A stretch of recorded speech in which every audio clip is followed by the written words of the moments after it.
राधे राधे। परम पूज्य अखंडानंद महाराज जी द्वारा रचित मोहन की मोहनी भाग 12।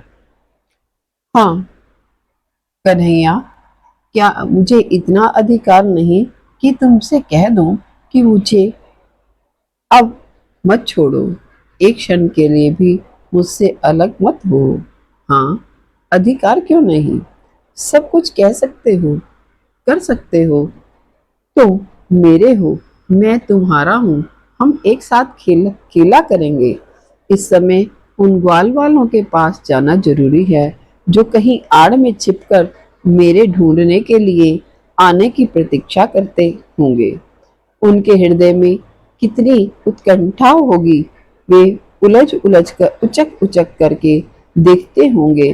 पत्ते की खड़खड़ाहट, पक्षियों के पंख ध्वनि, पशुओं के पैरों की आवाज सुनकर वे चौकन्ने हो जाते होंगे। मुझे जाने दो, मैं तुमसे अलग कब होता हूँ। ना दिखने पर भी तुम्हारे साथ ही हूँ। क्या मैं साथ नहीं चल सकता? मेरे सखा बड़े नटखट हैं। वे कहने लगेंगे कि तुम अकेले मुझे हमें ढूंढ नहीं सके। इसने देख लिया होगा, बतलाया होगा और फिर मुझे परेशान करने लगेंगे। अच्छा, मैं जाता हूँ। मेरे कन्हैया, आखिर तुम चले ही गए। कलेजा फटता है। क्या करूं, कैसे करूं? कैसा सौभाग्य है, कैसा माधुर्य है, कितना सुखद स्पर्श है। एक एक बात स्मृति पटल पर आकर के व्याकुल बना रही है, पर उनकी इच्छा के विरुद्ध, उनकी आज्ञा के विपरीत किया ही क्या जा सकता है। जिससे वे सुखी हों, उसी में हमारा सुख है। मैं उनकी इच्छा का यंत्र हूँ। यदि उनके सुख के लिए मुझे करोड़ों आपत्तियों का सामना करना पड़े तो मैं खुशी खुशी करूँगा, बल्कि उसी में मुझे अधिक प्रसन्नता होगी। हाँ, किसी की पदध्वनि मालूम पड़ती है। क्या वे ही तो नहीं आ रहे हैं? पर अभी वे कहाँ? ये तो दो आदमी हैं। पहचान गया, देव ऋषि नारद और उनके साथी स्नातक हैं। स्नातक की बात स्पष्ट सुनाई पड़ रही है। महाराज, आपके जाने के पश्चात मेरा मन बड़ा उदास हो गया था। स्नातक कहते हैं, आप तो घर के अंदर चले गए और मैं इधर उधर घूमता रहा। हाँ, आपकी यह वीणा धूल से क्यों भर गई है? इसके तार बिखरे हुए से क्यों मालूम पड़ते हैं? क्या माता लक्ष्मी के आने पर वहां जो बातें हुई उन्हें मैं सुन सकता हूँ? नारद जी कहते हैं, भैया तुम भगवान के प्यारे हो, तुम्हें क्या नहीं सुनाया जा सकता।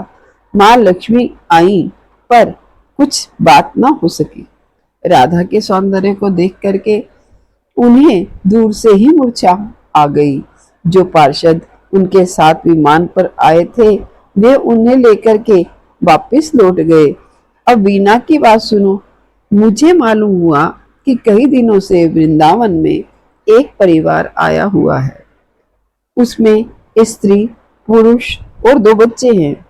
उनके स्वभाव, प्रेम और आचरण पर सब ब्रिजवासी मुग्ध हैं। सभी उनका दर्शन करने जाते हैं, उनसे मिलकर बहुत प्रसन्न होते हैं। माता लक्ष्मी के जाने के बाद मैं भी उन्हें देखने चला गया। पुरुष कहीं काम से बाहर गया हुआ था। बालक और बालिका दूर खेल रहे थे। मेरे जाते ही वे स्त्री मुझे पहचान गई। कितने सुंदर बच्चे थे, उनकी ओर देखने की बार बार इच्छा हो रही थी, पर मैं बहुत देर तक देख ना सका। उस स्त्री ने तुरंत ही मेरे लिए आसन लगा दिया, पैर धोए और कुछ खाने पीने का आग्रह करने लगी। मैं आश्चर्यचकित था। यह कौन है? कुछ समझ में नहीं आता था। यह स्वयं कहने लगी कि अब तक हम बड़े कष्ट में थे। एक नियत सीमा के अंदर रहना पड़ता था। बाहर निकलते ही मृत्यु का भय था। हमारे पास भोग की सामग्री थी, दासियां थी, हमारे परिवार के लिए विस्तृत स्थान था, परंतु हम पराधीन थे। सबसे बढ़कर दुख की बात यह थी कि हमारे पतिदेव का स्वभाव बड़ा कटु था। उनके कारण सैकड़ों प्राणियों की हत्या होती थी। ना चाहने पर भी मुझे सब देखना पड़ता था, सहना पड़ता था। क्या करती? उनकी इच्छा के अनुसार चलना ही हमारा धर्म है। पर उनका स्वभाव बदल गया। कितना मधुर कहानी है, मैं आपको सुनाए बिना ना रहूंगी। हाँ, वह कहने लगी और इस तरह कहने लगी कि मैं मुग्ध हो गया। मेरी चेतना जाती रही और उसी समय मेरी वीणा हाथ से छूट करके गिर पड़ी। तभी से इसके तार बिखरे हुए हैं और धूल लगी हुई है। अब जल्दी ही इसे सुधारने का विचार है।